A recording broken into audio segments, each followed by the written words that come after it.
لوگ پوچھیں گے اے جہنم میں جانے والوں تم جہنم میں کیوں جا رہے ہو؟ وہ کیا جواب دیں گے قالوا لم نک من المصلین، ہم جہنم میں اس لیے جا رہے ہیں کہ ہم نماز نہیں پڑھا کرتے تھے۔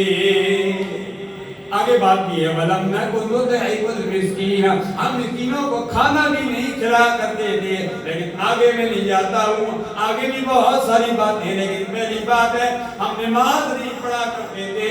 آج ہمارے روزگار میں برکت نہیں ہے، آج ہماری دکانداری میں برکت نہیں ہے، آج لاکھوں کی تنخواہ ہے، کاروبار ہے، برکت نہیں ہے۔ برکت اس لیے نہیں ہے کہ ہم نے نمازیں پڑھنی چھوڑ دی ہیں۔ سرکار نے فرمایا الصلاۃ عماد الدین، نماز دین کا ستون ہے۔ سرکار نے فرمایا نماز میری آنکھوں کی ٹھنڈک ہے۔ آج ہی میں حدیث پاک پڑھ رہا تھا، بخاری شریف کی حدیث ہے، شعائر ستہ کی حدیث ہے۔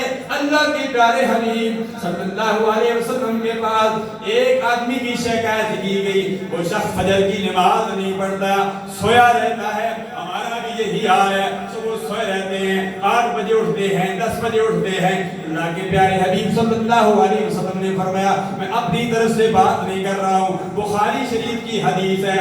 سرکار نے فرمایا جس نے فجر کی نماز نہیں پڑھی شیطان رات کو 3 گرے لگاتا ہے، ان 3 گرہوں کو بھی صبح اٹھ کر کھولا کرو۔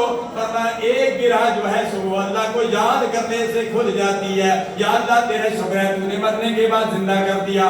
دوسرا گرہ جب وضو کرو گے تو دوسری گرہ بھی کھل جائے گی، جب فجر کی نماز پڑھو گے تو تیسری گرہ بھی کھل جائے گی۔ لیکن مجھے مسلمان بھائیوں، مرکز اسلام میں آنے والوں، دوسری منزل پر میری میں بچہ بھی نمازیں پڑھنے کے لیے آ رہی ہیں، سب کے لیے دعوت فکر ہے۔ بخاری شریف کی حدیث ہے، سرکار نے فرمایا جس نے فجر کی نماز نہیں پڑھی شیطان انتظار میں رہتا ہے، پھر کیا کرتا ہے شیطان آ کے اس کے کان میں پیشاب کر دیتا ہے۔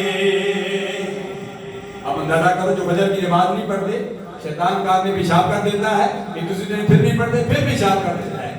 جب شیطان پیشاب کرے گا پھر اس آدمی کا دن کیسا گزرے گا؟